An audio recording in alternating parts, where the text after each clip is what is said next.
여러분 옛날 기억을 한번 또 올려보시면서 우리가 운동회를 하거나 또는 소풍을 가면은 마지막에 하이라이트처럼 했던 게 뭐가 있었냐면은 보물찾기가 있었는데, 시간을 딱 정해주고 이제 보물찾기 시작하면은 막 다니면서 보물찾기를 합니다. 근데 어떤 사람은요, 한 개도 못 찾아요. 한 개도 못 찾고 오면서 이렇게 말합니다. 없어. 암만 찾아도 없어. 이것은 사기 아니야? 이러고 오는 사람이 있는가 하면, 어떤 사람들은 한 5개, 6개 찾아가지고 오면서 내 눈에 딱 보이지 나를 숨길 수는 없어, 그러면서 보물을 그렇게 많이 찾아오는 사람들이 있어요. 자, 인생도 마찬가지인 것 같아요. 여러분 살아가면서 정해진 시간 안에 우리는 어쩌면 보물 찾기 하는 인생인지 모릅니다. 근데 보물을 잘 찾는 사람의 특성이 뭔가 봤더니 예지력, 집중력, 판단력, 그리고 심리를 파악하는 능력이 그 사람에겐 탁월해요. 그런데 보물 찾기를 하면 하나도 못 찾는 사람들은 설렁설렁 찾는 거예요. 그리고 집중력이 없어요. 혹시 여러분 가만히 생각해 보세요. 소풍 가거나 운동회 했을 때 보물 찾기 하나도 못 찾은 사람들은 지금 인생이 많이 고달팠을 거예요. 왜? 그만큼 집중력이 떨어졌기 때문에 그래요. 오늘 말씀을 들으면서도 여러분 보물 찾기 심정으로 말씀을 들으십시오. 똑같은 예배에 참석하고 나는 보화를 캐내고 가는 사람이 있는가 하면, 어떤 사람은 그냥 왔다가 그냥 가는 사람이 있고, 어떤 사람은 와서 잠만 자다 가는 사람도 있습니다. 무슨 차이일까요? 집중력의 차이고, 사모함의 차이고, 그리고 열정의 차이일 거예요.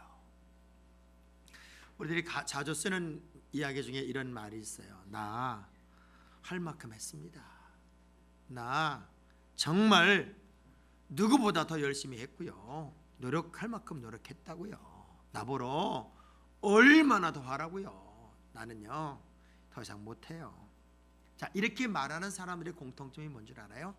나름대로 자기 만족을 했던 사람들이에요. 나름대로 성공을 이뤄냈고, 다른 사람에 비해서 나는 그래도 난 업적을 내가 보였고, 그리고 다른 사람보다는 내가 좀 낫다라고 생각하는 사람들에게 나타나는 어쩌면 무서운 질병이 이런 질병일 수 있습니다. 그런데 우리 하나님이 우리 인생을 향하여 주시는 모든 비전은 그것이 끝이 아니라는 거예요. 그럼에도 불구하고 더 올라가야 되고, 그럼에도 불구하고 더 뛰어야 하고, 그럼에도 불구하고 더 도전해야 되는 사람들이 바로 우리가 되어야 되기 때문에 그래요. 그래서 그렇게 강한 우리가, 그렇게 힘 있는 우리가 또 그렇게 약해질 수 있는 인간이 바로 우리 모습이기도 합니다. 모든 걸 다 할 수 있을 것 같은데 또 아무것도 할 수 없는 것이 우리 인생이기 때문에 어떤 방향을 잡느냐가 굉장히 중요합니다. 우리는 매일같이 어쩌면 방향을 설정하고 그 방향을 따라가는 존재가 바로 우리일 거예요. 자, 창세기 13장 8절 9절은 두 사람의 인생의 미래를 연결하는 아주 중요한 결정의 시간이었습니다. 근데 한 사람은 이쪽으로 갔고 한 사람은 저쪽으로 갔어요. 그 방향의 결정이 이들의 미래에는 엄청난 차이를 만들어냈어요. 한번 읽어볼게요. 시작. 아브라함이 롯에게 이르되 우리는 한 친족이라 나나 너나 내 목자나 서로 다투게 하지 말자. 내 앞에 온 땅이 있지 아니하냐. 나를 떠나가라. 내가 좌하면 나는 우하고 내가 우하면. 자, 이야기는 뭐예요? 너하고 나하고는 같은 방향으로 갈 수가 없다. 네가 이 방향으로 가면 나는 저 방향으로 갈 거고, 네가 저 방향으로 가면 나는 이 방향으로 갈 거야. 근데 둘의 방향의 결정은 미래에서는 엄청난 결과물을 만들어내더라는 거예요. 아브라함은 하나님의 복의 주인공이 되었고, 롯은 버림받은 가문의 이야기를 만들어냅니다. 제가 이번 극동방송 가을 개편부터 새롭게 프로그램 하나를 맡은 게 뭐냐면 패자 열전이라는 거예요. 이건 영상과 나중에 기독교 텔레비전이 방송이 진행이 되면은 영상과 라디오를 동시에 나가는 프로그램인데, 성경에서 버림받은 사람들, 그는 아주 쉽게 표현하면 성경의 가장 나쁜 놈들, 왜 그들은 나쁜 사람이 되었고 왜 그들은 버린 자가 되었는지 그 패자 열전이라는 프로그램을 하게 돼요. 똑같은 삶을 사는 것 같은데 어떤 사람은 버림받고 어떤 사람은 세워지고, 어떤 사람은 큰 축복의 통로가 되고 어떤 사람은 끊임없이 실패자가 돼요. 무슨 차이일까요? 방향의 차이예요. 사람이 살아가다 보면 점진적으로 방향을 바꿔야 할 때가 오기도 하고 급격하게 방향을 바꿀 때가 오기도 합니다. 그러나 크리스천들은 오로지 방향을 바꿔서는 안 되는 딱 한 가지 방향이 있습니다. 그 방향은 하나님을 향하여 가는 전진의 발걸음입니다. 하나님을 향한 방향이 무너져 버리면 모든 것이 무너져 버리기 때문에 우리는 하나님을 향한 이 방향에서는 결코 물러설 수도 없고 뒤로 갈 수도 없어야 돼요. 자, 그런데 오늘 본문의 주인공 엘리야라는 사람은 어느 순간 와르르 무너져 버리는 모습을 우리에게 보여요. 자, 엘리야는요, 열왕기상 17장, 19장, 17절, 17장, 18장을 보면은 이 엘리야는 최고의 인물이에요. 더 이상 이런 인물이 없어요.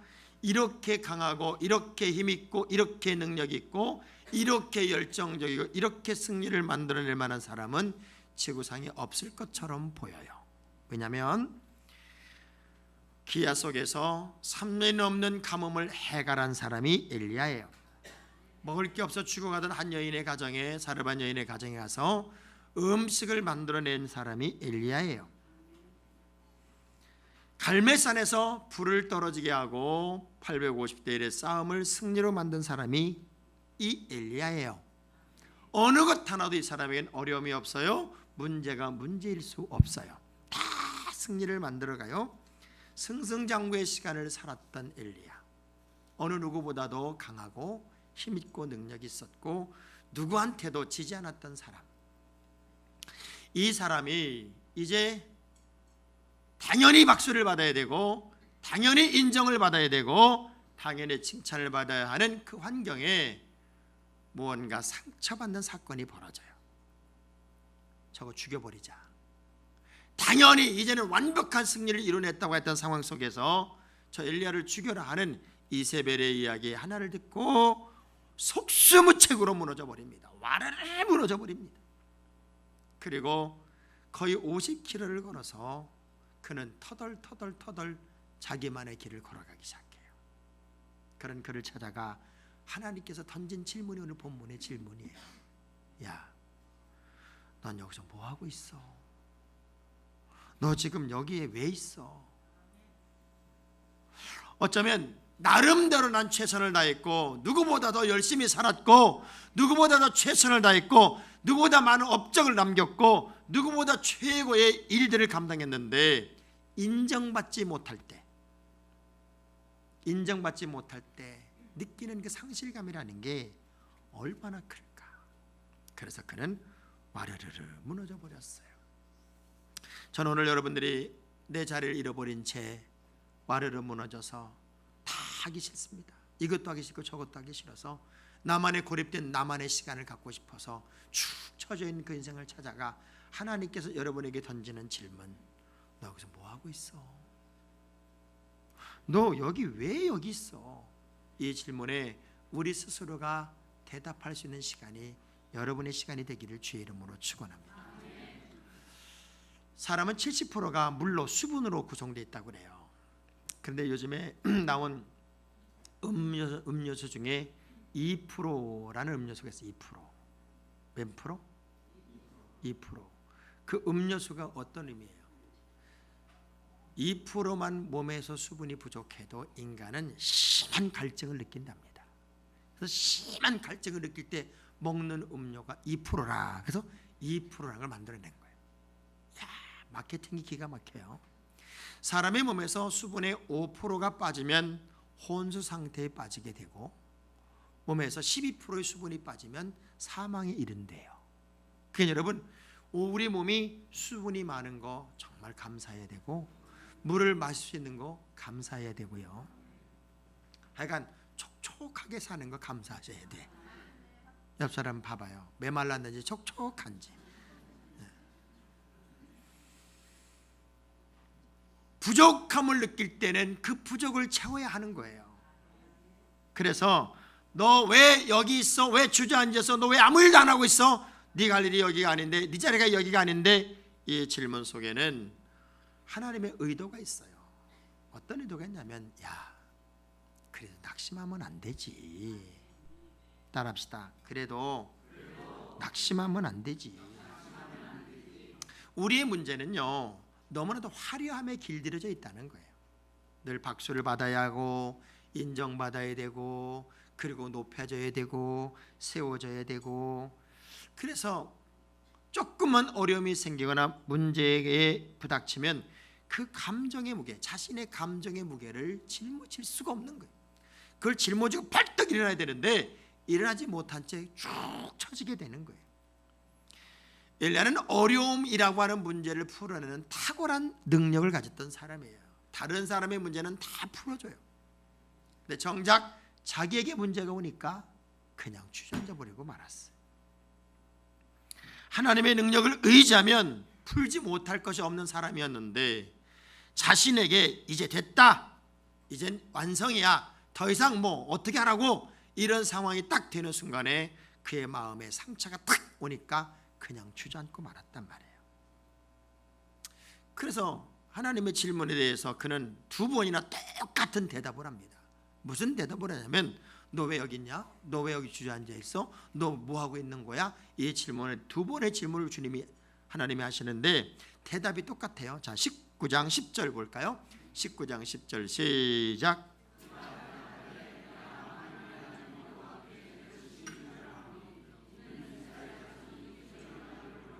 주의 제단을 헐며 칼로 주의 선자를 죽였으며 오직 나만 남았거늘 그들이 내 생명을 찾아. 자, 아주 쉬운 얘기로, 하나님, 나 진짜 열심히 했거든요. 나 진짜 열심히 살았다고요.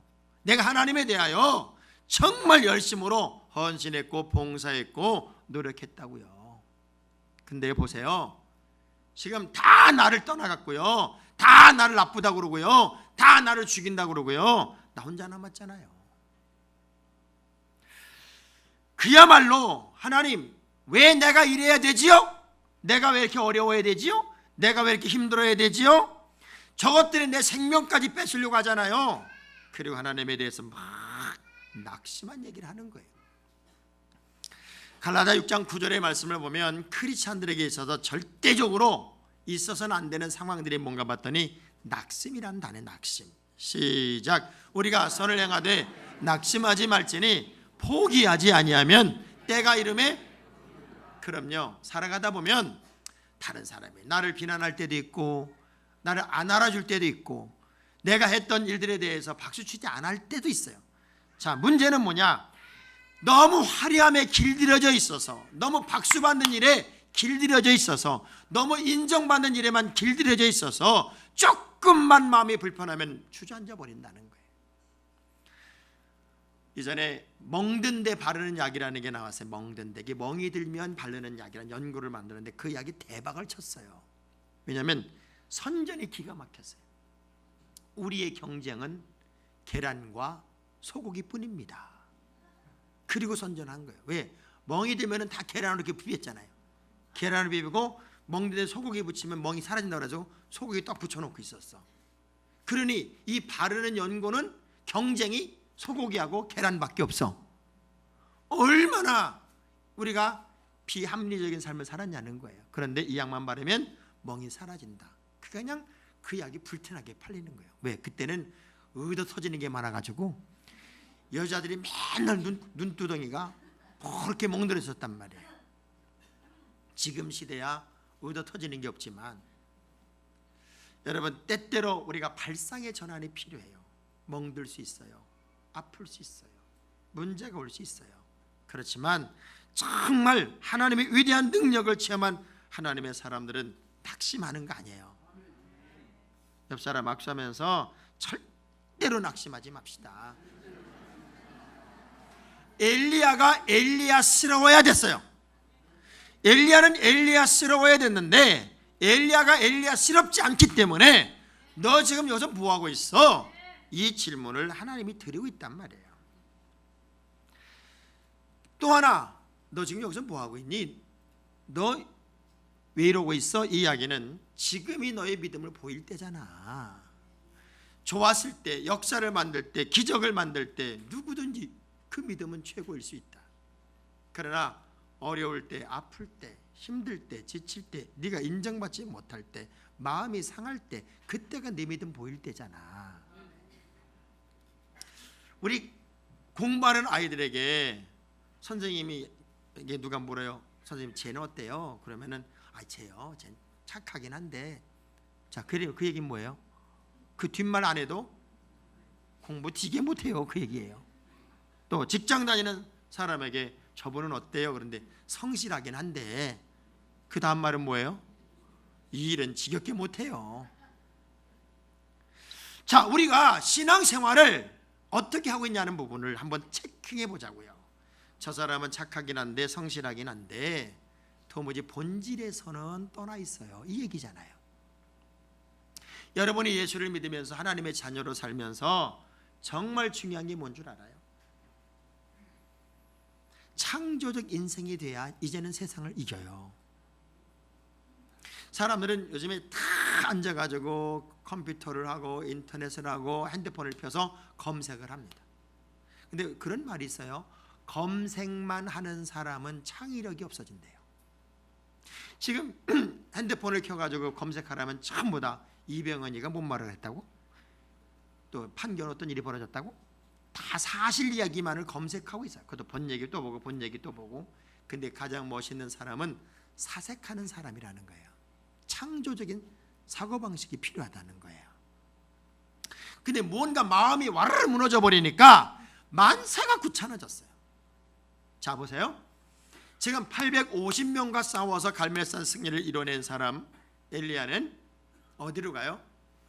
이스라엘이라고 하는 지역으로 갑니다. 이스라엘이라고 하는 지역으로 갔어요. 그게 한 10km쯤 떨어졌어요. 신바람이 났어요. 거기 가면은 모든 이스라엘 사람들이 다 나와서 마치 개선장군처럼 이 엘리야를 향해서 박수를 치고 드디어 우리의 왕비가 잘못된 판단을 했고 우리의 왕이 잘못된 판단에서 바알과 아세라상을 다 찍어버리고 하나님의 선민으로 우리 백성은 갈 것이야.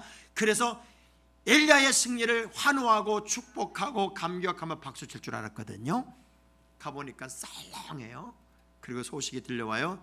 이세벨이 당신 죽이려고 쫓아온대요. 딱 놓는 순간에, 그 얘기 듣는 순간에 사한 하나를 데리고 그냥 브엘세바로 달려갑니다. 이 브엘세바로 도망쳤어요. 그것이 10km 정도 되는 거리예요. 거기를 막 도망가고 나서 이제는 사환을 브엘세바에 놓고 400km가 되는 길, 쉽게 말하면 40일을 계속 혼자 걸어서 호렙산까지 가는 거예요. 처절한 패배자의 모습으로 아무도 없는 그 길을 홀로 터덜거리며 40일을 걸어가는데 그의 모습이 얼마나 비참했을까. 차라리 40일 금식 기도를 하지, 40일 작정 기도를 하지, 40일 새벽 기도라도 하지. 여러분, 삶이 루즈해지고 너무 인정 못 받았다고 생각하고 내가 억울하다고 생각하면 차라리 기도하세요.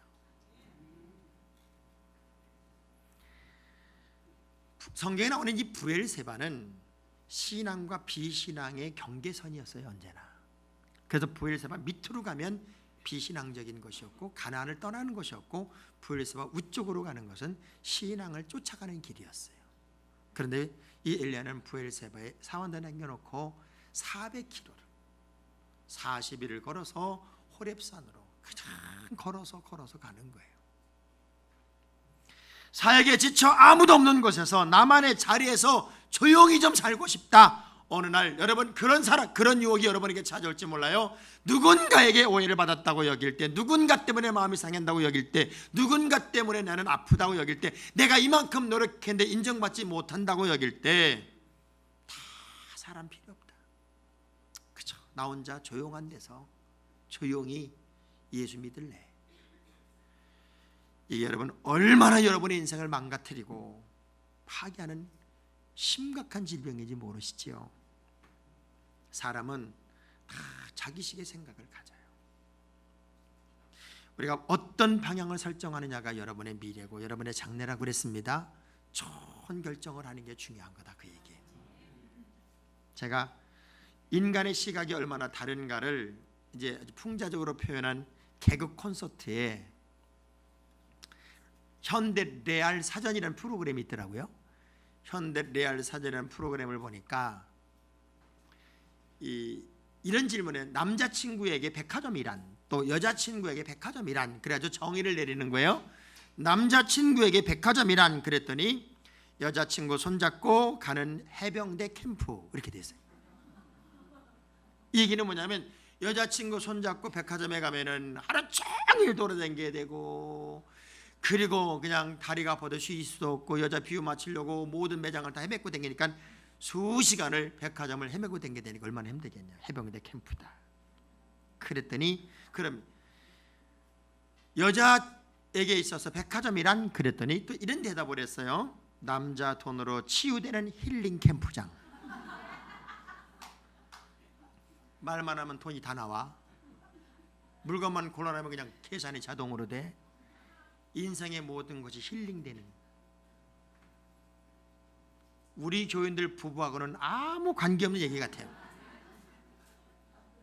아니 우리 교인들이 신랑 데리고 가서 백화점 가면은 나 여기 앉아 있을게 보고 와, 절대 쫓아다닐 사람들이 아닙니다.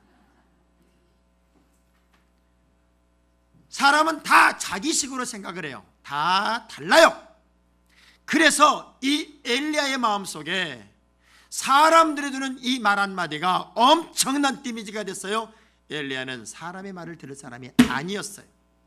이 사람은 하나님께 물어야 할 사람이었고 하나님의 뜻대로 가야 할 사람이었어요. 애석하게도 도망갔어요.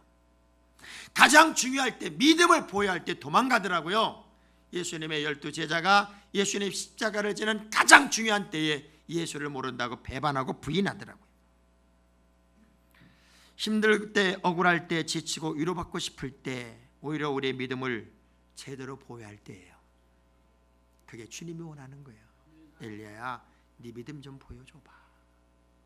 마지막, 너 더 큰일 해야지. 지금 이러고 있으면 안 되지.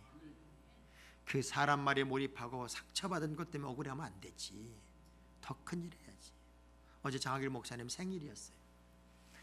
그래서 갔어요. 근데 장로님들이 왜 생일을 차려줬나 봤더니 무슨 회갑이라고 차렸어. 회갑이라고 나한테 문자가 온 거예요. 그것도 베란간에. 그리고 장학신 장로님이 암만 계산해봐도 회갑이 아니오. 그래가지고 이제 전화를 했어요. 내년이 회갑인데 왜 올해가 회갑이라고 그러냐. 장로님이 잘못 알았어요. 그래서 회갑을 하려다가 베란간에 생일이 됐어요. 근데 어제 그런 얘기를 해요. 성전을 세우다 보면 주의 종의 마음이 많이 상하는 일이 생긴다. 왜냐하면 하나님의 성전을 세우는 일은 마귀가 싫어하기 때문에 주의 종의 마음을 상하게 하는 일들이 계속 악순환처럼 반복될 거다. 그래서 그런지 자기는 너무 좀 마음이 상한대요. 어제 무슨 생일 예배를 드리다가 축사 시간이 장일 목사 축사 시간이었는데 전화가 오니까 잠깐만, 제가 또 민원 때문에 전화가, 현장에서 민원 때문에 전화가 와서 전화 좀 받아야 되겠습니다 하고 전화를 받는 거예요. 근데 마지막 콘크리트 타설을 해야 되는데 동네 사람들이 들어놓아가지고 못하게, 그냥 매주 예배 드려 들어가려고 그러면 마음이 상하고 그 상함 때문에 너무 드라이해진다는 거예요. 그럼 저한테 그래요. 너는 절대 마음 상하지 마라. 성전 세우면서 마음이 상하면 사람이 너무 고통스럽다. 제가 그래서 이런 얘기를 했어요. 우리 교회 건축 표어가 뭔 줄 알아? 축제를 즐기는 성전 건축이야. 내 것까지 형이 다 해라. 다 상해. 나는 축제를 즐길 테니까.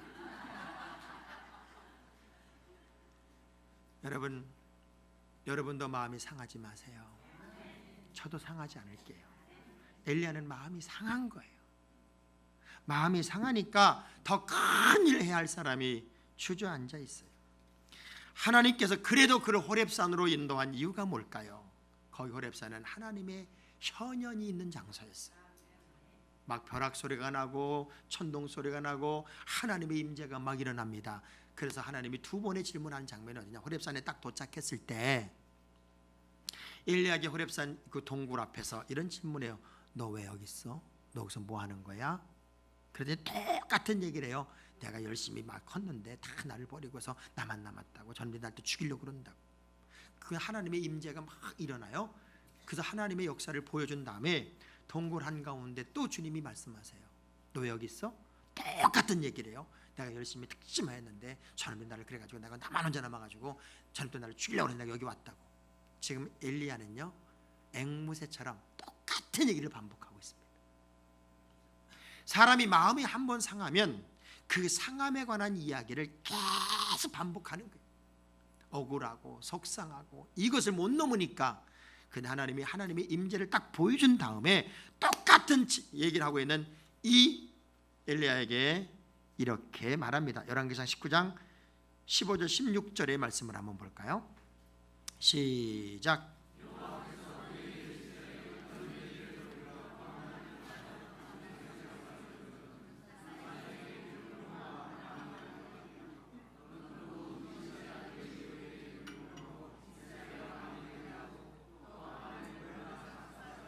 엘리사에게 기름을 부어 너를 대신하여 선지자가 되게 해라.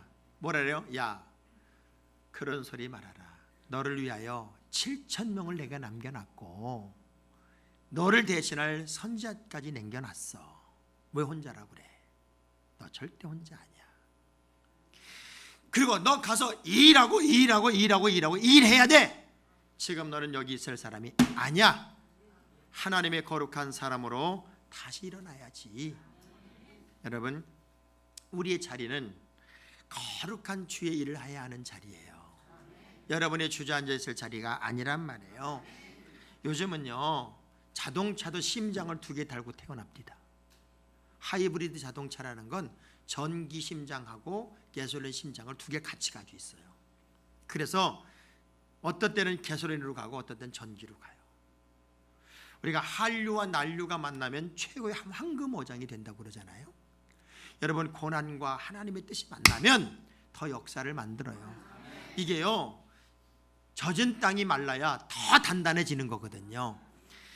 이 엘리야가 지금 지쳐서 주저앉아 있고 그 먼 길을 도망갔어도 하나님은 거기까지 가셔서라도 그를 다시 끄집어내고 이끌어내셔서 더 큰 일 하도록 힘 주시잖아요. 우리가 영어 단어에 impossible이라는 단어, impossible. 이게 뭐예요? 불가능. 그런데 거기다 점 하나만 탁 찍으면요 I am possible이 됩니다.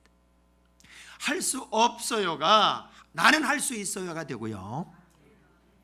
여러분, 빚이라고 하는 단어, 난 빚졌어요, 난 빚이 많아요, 빚이 많아요 라고 하는 단어에 점 하나만 딱 찍으면 빚이 되잖아요. 빚. 힘들어요, 어려워요, 못해요가 빚 하나 점 하나만 딱 찍으면 밝고 찬란하고 화려한 빛이 돼요.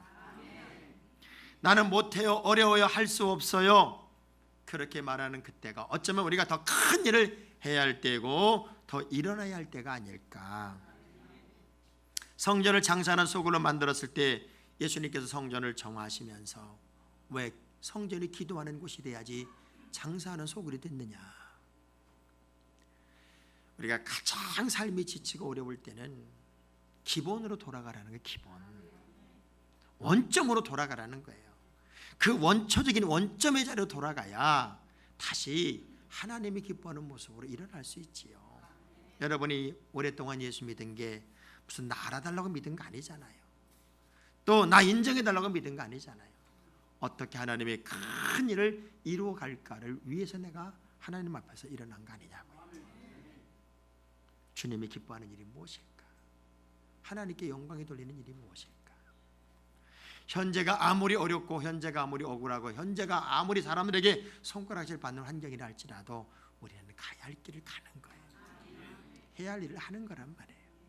그래서 우리 찬양 중에 이런 찬양이 있어요. 왜 슬퍼하느냐?